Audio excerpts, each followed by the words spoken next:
কবিতাৰ ছন্দ আবদ্ধ।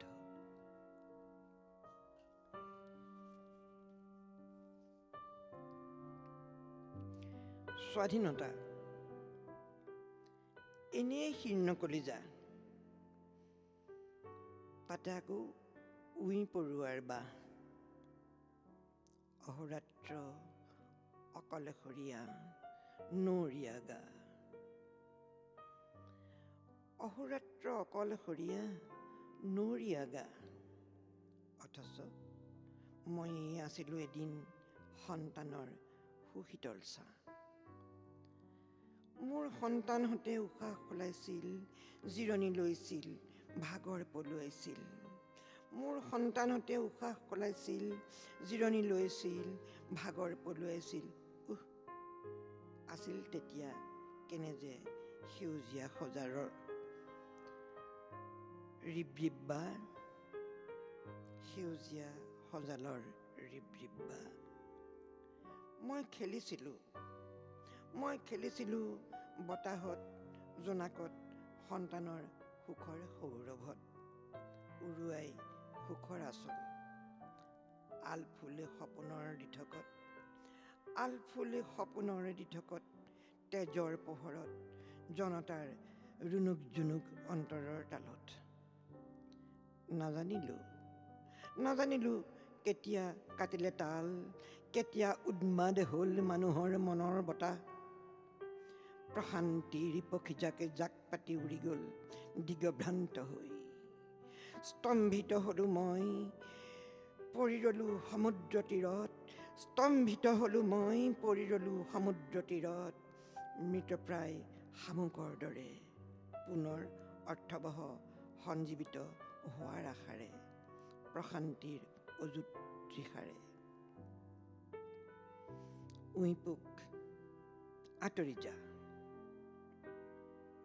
আঁতৰি যা, আকৌ তেজলৈ ঘূৰি আহক মোৰ প্ৰশান্তিৰ ৰিবৰিব্বা, প্ৰশান্তিৰ ৰিবৰিব্বা।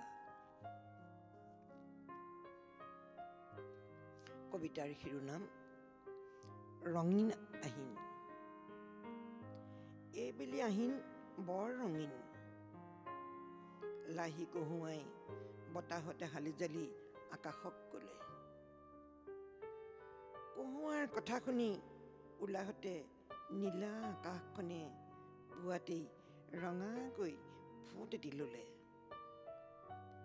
দুপৰে হাঁহিলে, সন্ধিয়া আহিলে, এজাক শৰালীৰ কলকলনি শুনো কি নুশুনি। এজাক শৰালীৰ কলকলনি শুনি কি নুশুনি। শেৱালি জোনাক কোনে মাতে কাক, শেৱালি জোনাক কোনে মাতে কাক। মই বহি থাকোঁ শৰতৰ সতে নিয়ৰৰ সুবিমল শয্যাত। COVID-19। ঐ মহামাৰী, ঐ দুষ্ট মহামাৰী, নাহিবি তই মোৰ দেশলৈ। আঁতৰি যা, দূৰৈতে পলা। মোৰ আই এতিয়া এনেই নিৰ্যাতিতা। জ্বলাজুইত ঢালিব নালাগে ঘিউ। এতিয়া মোৰ দেশৰ ভূমিত হালোৱা ৰোৱনীৰ তেজে ঘামে একাকাৰ দেহা। এতিয়া মোৰ দেশৰ ভূমিত হালোৱা ৰোৱনীৰ তেজে ঘামে একাকাৰ দেহা। বিষাক্ত বুদ্ধিৰে তই ইয়াত কৰিব নোৱাৰিবি বেহা।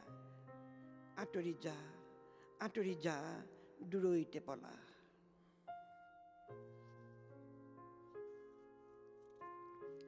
নাৰী।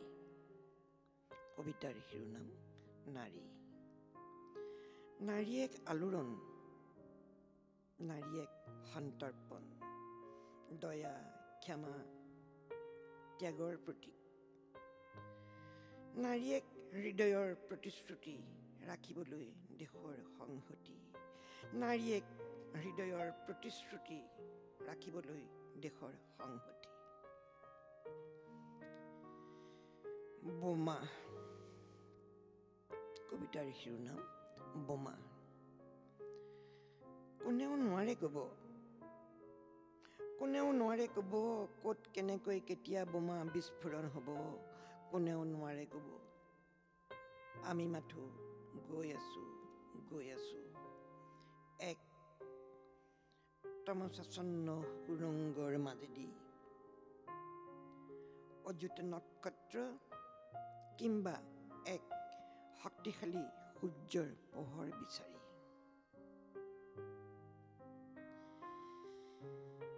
আমি মাথো গৈ আছো এক তমসাচ্ছন্ন সুৰংগৰ মাজেদি অযুত নক্ষত্ৰ কিম্বা এক শক্তিশালী সূৰ্যৰ পোহৰ বিচাৰি। কোনেও নোৱাৰে ক'ব জুহালৰ চুকে চুকে নাইবা নিয়ন লাইট পোষ্টৰ তলত কাৰ কি আঁচনি চলিছে। আঁচনি চলিছে হয়তো চাৰিআলি তিনিআলিৰ কেঁকুৰিবোৰত, নাইবা সদন, ৰাজহুৱা সভা আৰু অন্যান্য সমজুৱা ঠাইত। অহা আহিছে যোৱা গৈছে, আঁচনি হৈয়েই ৰৈছে। আঁচনি ৰূপায়ণ হৈছে হয়তো ওলোটা পাকত। পেটৰ ভোক, দীনতা, নিবনুৱা, শিশু শ্ৰমিক আদি শব্দবোৰ অভিধানৰ পৰা উঠাই দিয়া হওক। পেটৰ ভোক, দীনতা, নিবনুৱা, শিশু শ্ৰমিক আদি শব্দবোৰ অভিধানৰ পৰা উঠাই দিয়া হওক। কাৰো চকুলৈ কোনেও চাব নোৱাৰাকৈ আমি স্বাৰ্থপৰ হৈ পৰাই ভাল একেখন মজিয়াতে। নাই, কোনেও কালৈ চোৱাৰ প্ৰয়োজন নাই।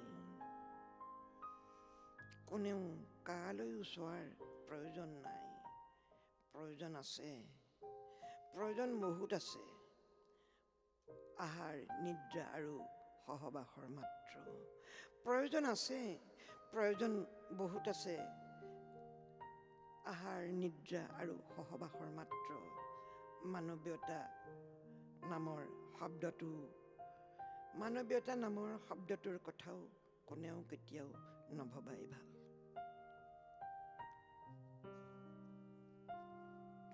এইবাৰ কবিতাৰ শিৰোনাম শব্দৰ বিহু। এতিয়া শব্দৰ ৰঙীন ডেউকাত ফাগুনৰ পছোৱা। ক'ত যে উৰি ফুৰে কমোৱা তোলাৰ দৰে বিচাৰি পাবলৈ নাই।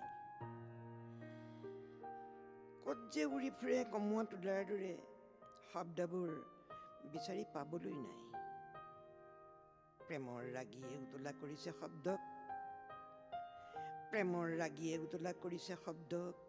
পেঁপা ঢোল গগনাই মুতলীয়া কৰিছে শব্দক।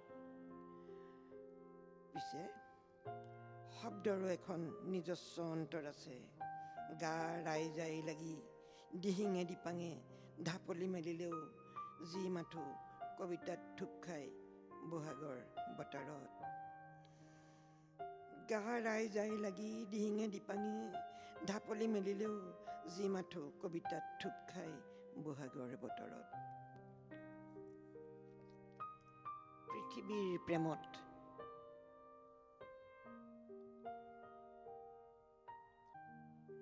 এতিয়া মই আকাশখন সঁচাকৈয়ে অতিপাত ক'লা। কোনো ৰঙেই নাই। মই এৰি অহা পৃথিৱীখনলৈ সতৃষ্ণ নয়নেৰে চাইছো। ইমান ধুনীয়া। য'ত আছিল প্ৰেম আৰু মোৰ জীৱনৰ স্পন্দন। ইমান ধুনীয়া পৃথিৱীখন। দুখ লাগে পৃথিৱীখন দিনে দিনে সৰু হৈ অহা দেখিছো। হঠাৎ সাৰ পালো, দেখিলো পৃথিৱীখন নাই। হয়তো বাকীবোৰ তৰাৰ লগত কৰবাত মিলি গ'ল। হয়তো বাকীবোৰ তৰাৰ লগত মোৰ হিয়াৰ পৃথিৱীখন ক'ৰবাত মিলি গ'ল। মোৰ বাবে তোমাৰ প্ৰসাধন নকৰিবা তোমাৰ নিৰাভৰণ লাজুকী লাৱনী মুখতহে বিচাৰি পাওঁ মই মোৰ জীৱনৰ মোহ। উদঙাই নিদিবা সাজ পোছাকবোৰে আৱৰি ৰাখিবা তুমি। সাজ পোছাকেৰে আৱৰি ৰাখিবা তুমি মোৰ বাবে তোমাৰ কেঁচা হালধীয়া দেহালৈ নকৰিবা বেহা। কলিজাক অক্ষত ৰাখি আল ফুলে ঢাকি ৰাখা তোমাৰ সমস্ত সুষমা দেহাৰ ভাঁজত লাগিবলৈ নিদিবা লোভিয়া লুনীয়া চকুৰ দৃষ্টি। দেহাৰ ভাঁজত লাগিবলৈ নিদিবা লোভিয়া লুনীয়া চকুৰ দৃষ্টি। পাহে পাহে ফুলবোৰ ফুলিব বতাহে কুঁহিপাত দুলিব।